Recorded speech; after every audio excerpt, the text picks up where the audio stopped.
Hi friends, welcome to AVS all in one channel. ఈరోజు ఈ వీడియోలో పచ్చికందుల పులుసు ఎలా ప్రిపేర్ చేయాలో చూద్దాము. ఇందులోకైతే నేను కొద్దిగా అలసందలు కూడా మిక్స్ చేశానండి. సో సీజనల్గా దొరికి ఈ పప్పులతో మనమైతే హెల్తీగా పులుసు అయితే ఎలా ప్రిపేర్ చేయాలన్నది అయితే ఈ వీడియోలో చూద్దాము. నేనైతే చపాతీ అలానే రాగి ముద్దకైతే సర్వ్ చేసుకున్నానండి.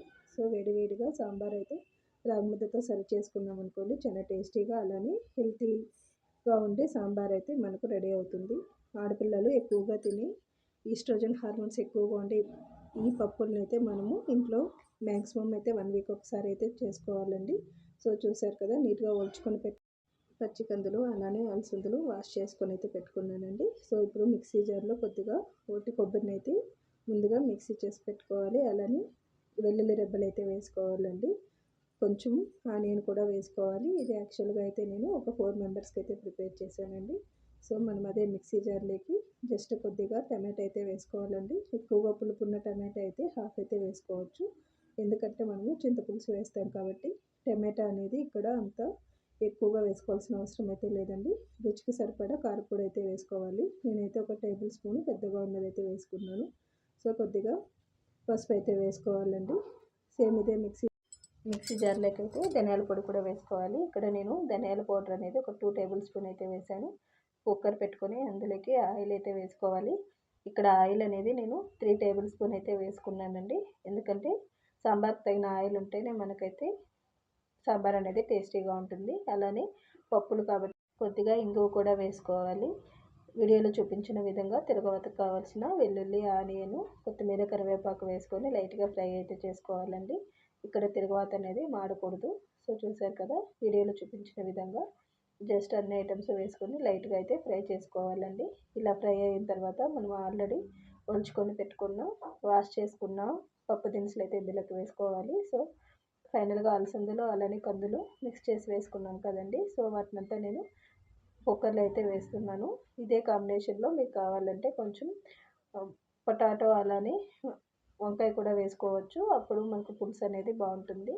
సో చూసారు కదా, నేనైతే మిక్సీ జార్లో వేసిన మసాలా అయితే స్మూత్గా రుబ్బుకున్న తర్వాత ఆల్రెడీ మనము తిరగవాత పెట్టిన కందుల్లోకి అయితే వేసుకోవాలి.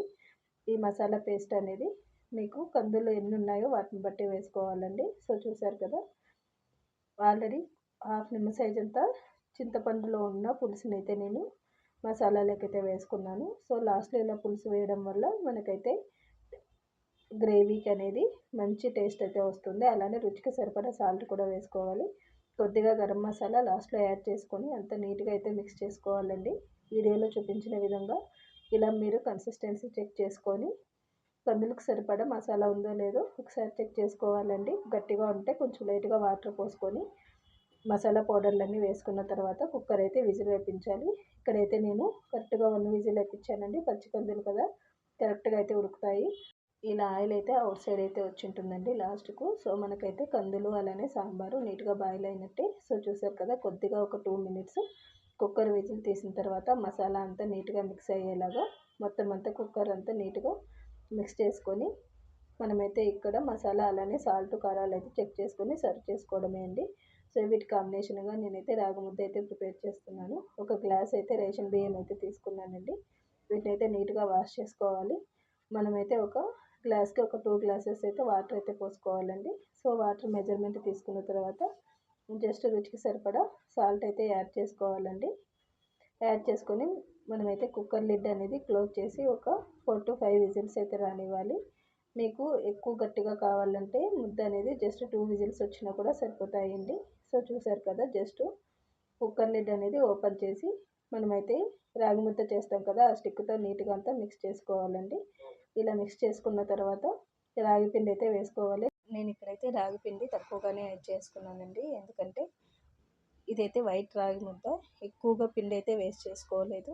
సో చూసారు కదా, ఇలా ముద్ద అయితే వేడివేడిగా మనమైతే సాంబార్లో సర్వ్ చేసుకున్నాం అనుకోండి, చాలా టేస్టీగా ఉంటుంది. ఇది రేషన్ బియ్యం కాబట్టి తొందరగా ముద్ద అనేది గట్టిపడుతుందండి. సో మనమైతే వేడి మీద ఉన్నప్పుడే బాల్స్ లాగా చేసుకొని సర్వ్ చేసుకోవాలి. సో చూసారు కదా, రాగి ముద్ద కూడా రెడీ అయిందండి. ఇదైతే నేను 3 పార్ట్స్గా డివైడ్ చేసి మేమైతే ముద్ద అయితే చేసుకున్నాము. సో మీరు కూడా ఈ సీజన్లో దొరికే ఈ పప్పు దినుసులతో ఒక్కసారైనా మనము సాంబార్లు అయితే చేసుకోవాలండి. సో చూసారు కదా, మనకైతే రాగి ముద్దతో అలానే పచ్చికందుల పులుసు అయితే ప్రిపేర్ అయింది. ఇలా సర్వ్ చేసుకోవడం వల్ల మనకైతే చాలా టేస్టీగా ఉండే పచ్చికందుల పులుసు అలానే వైట్ రాగి ముద్ద అనేది రెడీ అయిందండి. సో వీడియోలో చూపించిన విధంగా మీరు కూడా ట్రై చేసి ఎలా ఉందో నాకైతే కామెంట్ సెక్షన్లో కామెంట్ చేయండి. ఈ వీడియో కనుక నచ్చినట్టయితే లైక్, షేర్ అండ్ సబ్స్క్రైబ్ చేసి మీ ఫ్యామిలీ మెంబర్స్కి అయితే షేర్ చేయండి. మీరు వీడియో లైక్ చేయడం వల్ల ఎక్కువ మందికి అయితే షేర్ అవుతుంది. Thanks for watching this video.